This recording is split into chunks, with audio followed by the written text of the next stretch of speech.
Hi guys, it's Callum and today we're going to be doing Premier League predictions for the 2025 to 2026 season, and after the 7 games that have been played, I'm going to put my predictions because I completely forgot to do it at the very start of the season. So without speaking too much, I'm just going to jump into it. How we do things around here is I'm going to place them into tiers on the fly and I'm going to tell you why I've put them there, rather than before me doing them all pre-done and then explaining why I put them there. So we're going to start off with Wolves, and they're going to be dead last, just purely because they've had a terrible start and they've got no Cunha. I don't really see any players there that are going to help keep them up. They've been absolutely dreadful. The style of football they're playing is poor, and yeah, I think they're going to finish rock bottom.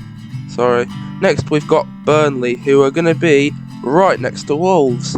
Yeah, so this one's kind of a given because they're not a good Premier League side at all. They concede way too many goals. The only big addition they've actually made is Kyle Walker, but come on. He is a good player, but he's way off the pace now.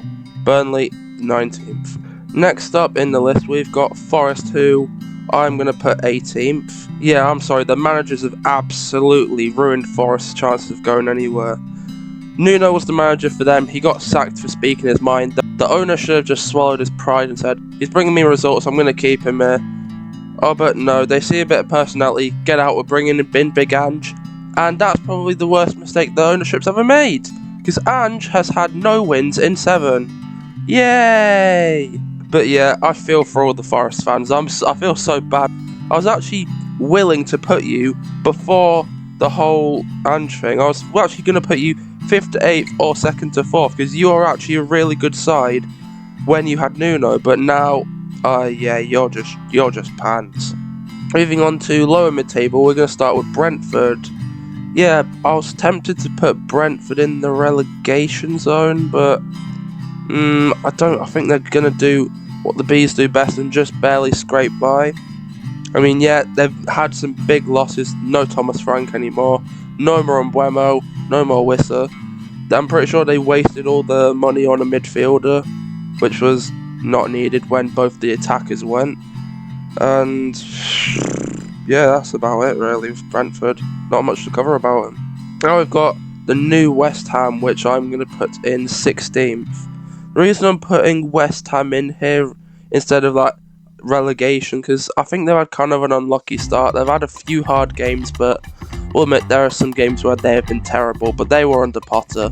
Now they've got Nuno, I reckon they're going to stay up somewhat comfortably, like a 6-point gap from Brentford, and then Brentford are like 2 points away, so an 8-point gap for safety is not too bad. But what West Ham once were, they were winning the Conference League, and now they're back to default settings, unfortunately.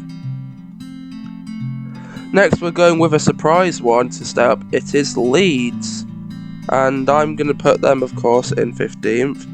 I just have a really good feeling that they will survive. Well, not a good feeling because I don't like Leeds, but their performances at the start of the season have been quite good, and I think it'll just stay that way enough to stay up.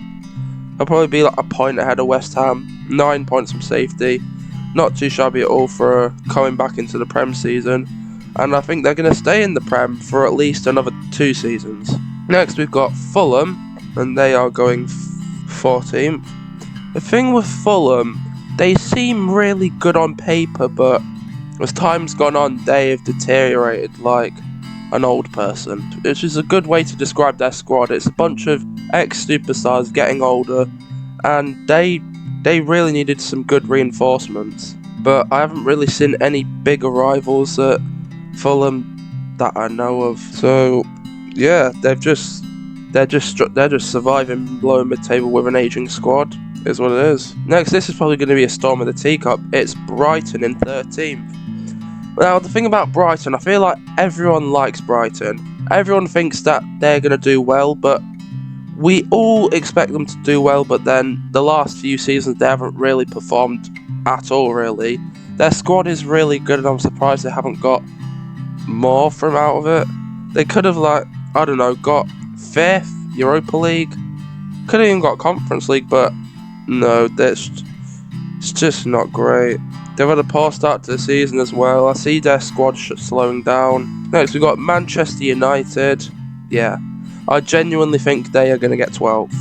And I guarantee I'm going to have at least one United fan in the comments go like, oh, nah, what are you talking about? No. We got Sesko, we got Nguema, we got Cunha. Less chemistry than my drafts on FIFA. They don't know how to play with each other. I mean, yeah, they've had a few good performances. Yeah, they won against Sunderland with their front line scoring, but it's Sunderland. They've just been promoted, they're starting to come up, and also haven't been ranked yet. Also, their manager, Ruben Amorim, or as I hear commonly, Ruben Scamarim, he's not a good manager. Well, yeah, he is a good manager, but he's not the manager for United. I reckon if he was to get sacked, he would get another semi-decent job, maybe like a mid-table Bundesliga side or a mid-table La Liga side, but I don't think he stays in the Prem after he gets sacked. And yes, he will get sacked. It's how United work. Next, we're going to go with Bournemouth, who are going to go 11th in front of United. I think they're just the team that everyone sees as being comfortable mid-table. They've got a good squad. They've got good reinforcements. They've had a really good start to the season.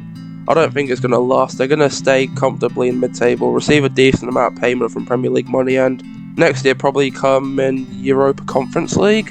That'd be big for a club like Bournemouth. But they probably need to increase their stadium, which is actually not a lot of Scunthorpe Stadium. Oh dear. Next, it's going to be one of the two massive shocks of the season, in my opinion. It's going to be Sunderland in 10th.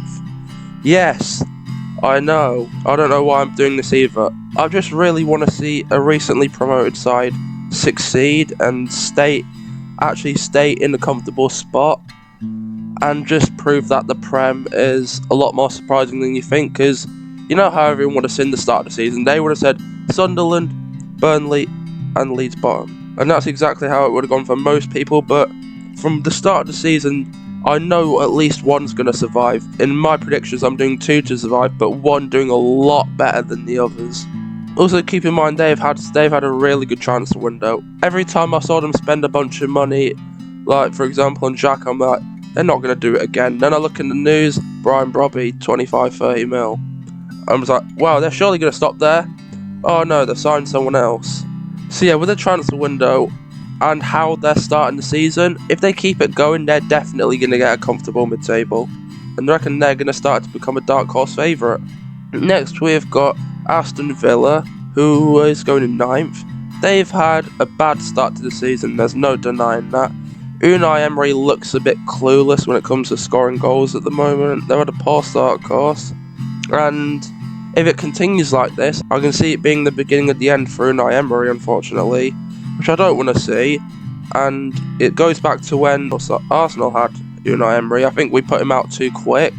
If we actually gave him a season or two, I reckon we would have been actually well off with Emery, you know. But Ollie Watkins is aging. He's starting to not be as effective up front, and that's going to hurt them massively. Next, we've got the second surprise of the season. We're going to have Everton. Yeah, I know. Again, Everton. Well, it all goes back to a conversation I had with someone, and which actually made me realise how good Everton actually are. David Moyes has actually transformed Everton after coming back for the second time. Jack Grealish, probably one of the signings of the Premier League.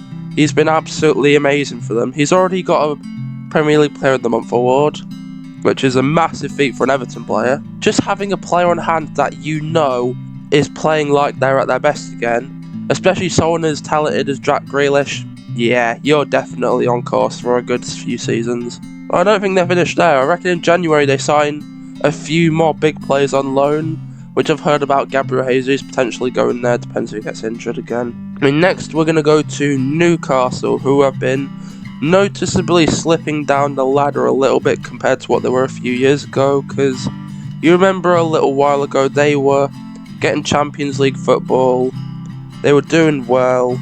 I mean, yeah, they have Champions League football this year. Yeah, I remember when the season came where City won the league, Arsenal bottled the league. Newcastle were doing well, they got Champions League football, they consistently got Europe throughout that, and they're just starting to slowly slip down. And you're going to notice that slipping down is caused by Isak leaving. I mean, their new man, Walter Maid, if that's how you say it, has actually been a really good fit for the replacement role.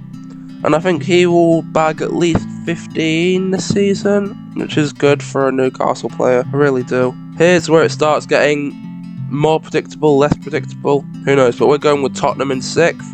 I think their whole Premier League absolutely dreadful season came from Ange. I mean, the thing with Ange, he actually won them a trophy, but when it comes to Ange playing in the Prem, his playstyle does not fit the Prem one bit. As you can see, because he almost got relegated last season. And now that he's gone, they've got Thomas Frank, who is probably one of the more highly rated managers in the Prem.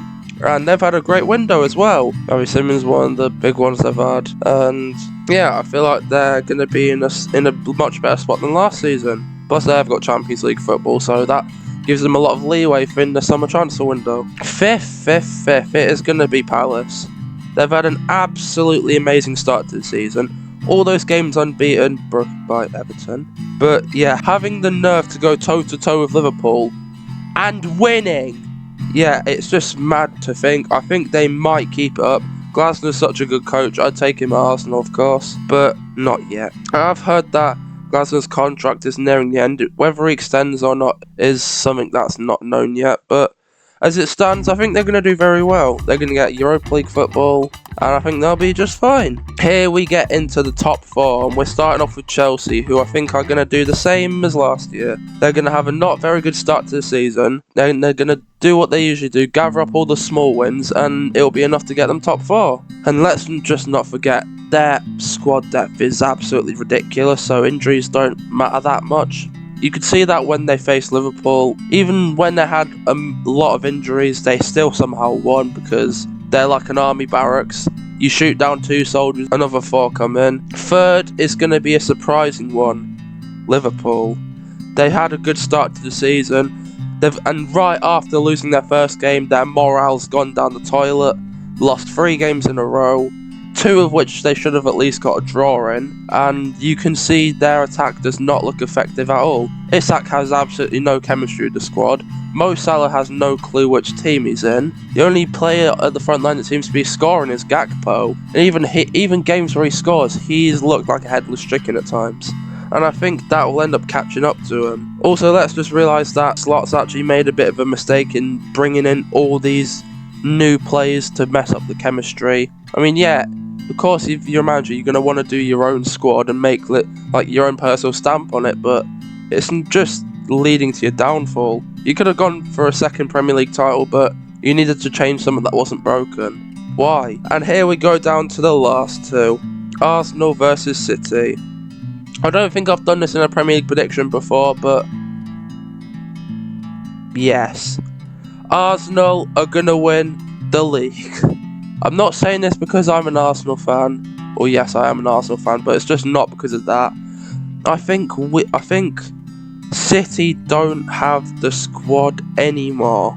It's going to sound ridiculous to say this, but their squad doesn't look really compatible with each other. Haaland seems to be the only one actually doing anything, and through the last 2 games I've had, Haaland's been the one to only score.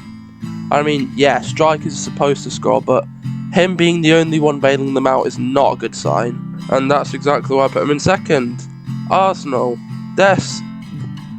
I have the most knowledge of Arsenal out of all the other teams because, well, I support them, but we've had a lot of injuries, but it doesn't matter because the transfer window completely covered it up, and because of that, we are now kind of on the same squad depth levels as Chelsea and City, where we can just chop and change.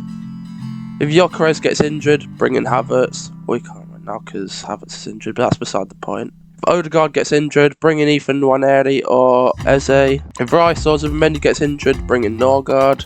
If Saliba or Gabriel gets injured, bring in Mascara. And if any of the fullbacks get injured, bring in Hincapie. Even if David Raya, we've still got Kepa, who was a very good goalkeeper last season. The only slight problem I see is with the left wing because our left wing isn't very good. But hey, every team has its weakness. Liverpool had a weakness of attacking. City had a problem with breaking teams down sometimes. Every team has a weakness. But I don't think ours is going to be that detrimental. I think we're going to win the league. And here, what we're going to do, we're going to do a little bonus prediction. This is going to be for the England Cup, so I'm not going to do Europa League or Champions League because I don't want to get in over my head. So, I think Carabao Cup winners, not Manchester United. I think I think Liverpool are going to win the Carabao Cup. Because even though I'm putting them to third, I think they're still going to walk out the season with something. Because you can't really expect them not to. I think they're going to win 2-1 in a close final against Aston Villa of all people. And the FA Cup, I think it's going to be Manchester City. Just because Pep can't really go 2 seasons without a trophy. He's going to be fired up. The squad's going to be fired up for it. They're going to at least win 1 trophy this season. And I think it's going to be a 3-1 victory against Crystal Palace to get their revenge. That's the predictions completed. If you have any objections to this, and be sure to write down in the comments, and I'll try to have a somewhat decent argument with you and see if I can persuade you, see if you can persuade me. And yeah, I'll see you guys next year for the next Premier League predictions. Bye guys!